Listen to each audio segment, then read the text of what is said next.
நீங்க இன்னும் அந்த பழைய டயல் பண்ற லேண்ட்லைன் ஃபோன் யூஸ் பண்றீங்களா? கண்டிப்பா மாட்டீங்க. யாருமே இப்ப அத யூஸ் பண்றது இல்ல. ஆமா, ஏன்னா உங்க கையில இப்போ செம பவர்ஃபுல்லான ஸ்மார்ட் ஃபோன் இருக்கு. ஆனா உங்க பணத்த மட்டும் ஏன் இன்னும் அந்த லேண்ட்லைன் காலத்து பேங்க்ல வச்சிருக்கீங்க? ரொம்ப சரியான கேள்வி. இன்னைக்கு நாம பண்ண போற அந்த ஆழ்ந்த அலசலோட முக்கிய நோக்கமே இதுதான். கிரிப்டோ கரன்சிய பத்தி நீங்க ஏன் தெரிஞ்சுக்கணும், அது உங்க ஃபைனான்ஸ எப்படி ஸ்மார்ட் ஃபோன் காலத்துக்கு மாத்த போகுதுன்னு தான் பார்க்க போறோம். ரைட். குறிப்பா அந்த ஏஆர்கே இன்வெஸ்ட் ரிப்போர்ட் பத்தி நம்ம பேசணும். ஆமா, அந்த ரிப்போர்ட்ல 2030க்குள்ள கிரிப்டோ மார்க்கெட் $22 ட்ரில்லியன் தொடுன்னு சொல்லியிருக்காங்க. இத கொஞ்சம் விரிவா பிரித்து பார்ப்போம். இது எப்படி சாத்தியம்? 22 ட்ரில்லியன் அப்படிங்கிறது ஒரு சாதாரண நம்பர் இல்ல. வருஷத்துக்கு 25.1% சிஏஜிஆர் வளர்ச்சி இருந்தாதான் இது நடக்கும். இருங்க. 25.1%. ஒரு பக்கம் அரசாங்கங்கள் கிரிப்டோவுக்கு ஏகப்பட்ட கட்டுப்பாடுகள் கொண்டு வராங்க. இப்படிப்பட்ட நேரத்துல எப்படி இந்த அபார வளர்ச்சி சாத்தியமாகும்? இது வெறும் ஹைப் தானா? இல்லவே இல்லை.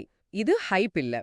இதுக்கு பின்னாடி இருக்கிற டெக்னாலஜி இப்போ வெறும் ஊக வணிகத்தை தாண்டி நிஜ உலக பயன்பாட்டுக்கே வந்துருச்சு. ஓஹோ, நிஜ உலக பயன்பாடுனா? குறிப்பா சொல்லணும்னா ORIGIN, ஆரிஜின் மாதிரி DeFi 3.0 பிளாட்ஃபார்ம்கள் இத சாத்தியமாக்குது. இங்க உங்க பணத்தை பேங்க்ல போடுற மாதிரி லாக் பண்ண தேவையில்ல. அப்போ எந்த லாக்கிங்கும் கிடையாதா? ஆமா, நோ லாக்கிங் ஆஃப் ஃபண்ட்ஸ். அது மட்டும் இல்லாம 0 டே ஸ்டேக்கிங், கேவைசி தேவையில்ல, இப்படி நிறைய வசதிகள் இருக்கு. உங்க பணம் எப்பவுமே உங்க கண்ட்ரோல்லே இருக்கும். வாவ்! எந்த கட்டுப்பாடுகளும் ஆவணங்களும் இன்றி நாமே நமக்கான வங்கியாக செயல்படுவது போல இருக்கு. நினைச்ச நேரத்துல எடுக்கலாம், முதலீடு செய்யலாம், அப்படிதானே? கண்டிப்பா. அதுதான் அந்த பரவலாக்கப்பட்ட சிஸ்டமோட ஸ்பெஷாலிட்டி.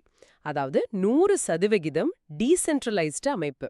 ஓகே, அப்போ இதை யார் கண்ட்ரோல் பண்றாங்க? ஒரிஜின் தளம் LGNS அப்படிங்கிற அல்காரிதமிக் காயினை அடிப்படையா வச்சு இயங்குது. அதாவது ஒரு மைய வங்கி எடுக்க வேண்டிய முடிவுகளை எந்த விதமான உணர்ச்சிகளோ சார்புகளோ இல்லாத ஒரு மேத்தமேட்டிக்கல் அல்காரிதம் கவனிச்சுக்குது. சூப்பர். மேக்ஸ் எப்பவுமே பொய் சொல்லாது, நான் ஒத்துக்கிறேன். கரெக்ட்.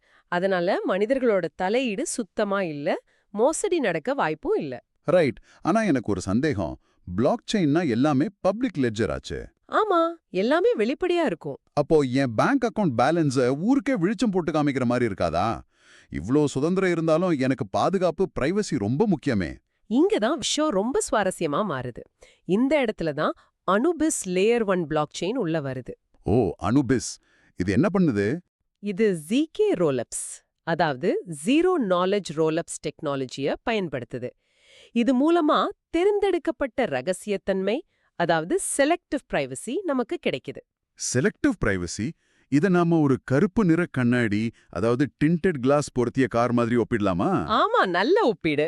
அந்த கார் ரோட்ல போறது வெளியே இருக்கிற எல்லாருக்கும் தெரியும். ஆனா உள்ள யார் இருக்காங்க, என்ன நடக்குதுன்னு யாருக்கும் தெரியாது. எக்ஸாக்ட்லி.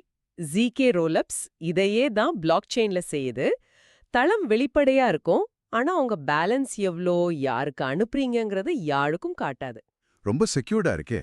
சரி, இந்த செட்டப்ல அந்த ஏ காயினோட வேலை என்ன? அது LGNS காயினை பர்ன் பண்ணி உருவாக்குறாங்கன்னு சோர்ஸ்ல படிச்சேன். கிரிப்டோல விலை ஏற்ற இறக்கம் ஒரு பெரிய பிரச்சனை இல்லையா? அதை சால்வ் பண்ணத்தான் இந்த ஏ காயின் வருது. இது $1க்கு 1 USDT மதிப்பிலான ஒரு ஸ்டேபிள் காயின். ஓஹோ.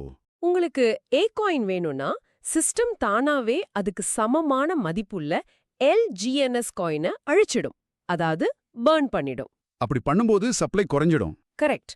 மார்க்கெட்ல சப்ளை குறைஞ்சு டிமாண்ட் பேலன்ஸ் ஆகி ஏ காயின் மதிப்பு எப்பவும் ஸ்டேபிளா இருக்கும்.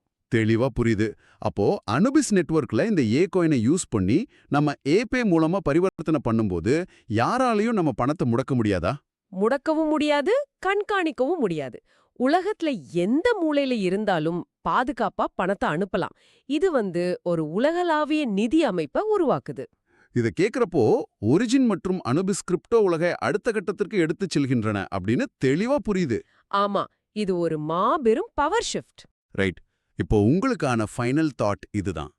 அனுபிஸ் மாதிரி பிளாக் செயின்கள் மூலம் பரிவர்த்தனை விவரங்கள் முற்றிலும் மறைக்கப்பட்டு 100% பிரைவேட்டாவும் ட்ராக் பண்ண முடியாதபடியும் மாறும்போது பாரம்பரிய நிதி நிறுவனங்களும் அரசாங்கங்களும் தங்கள் கட்டுப்பாடுகளை இழக்காம இந்த புதிய டிஜிட்டல் உலகத்துல எப்படி தப்பி பழைக்க போறாங்க? ரொம்ப ஆழமான கேள்வி.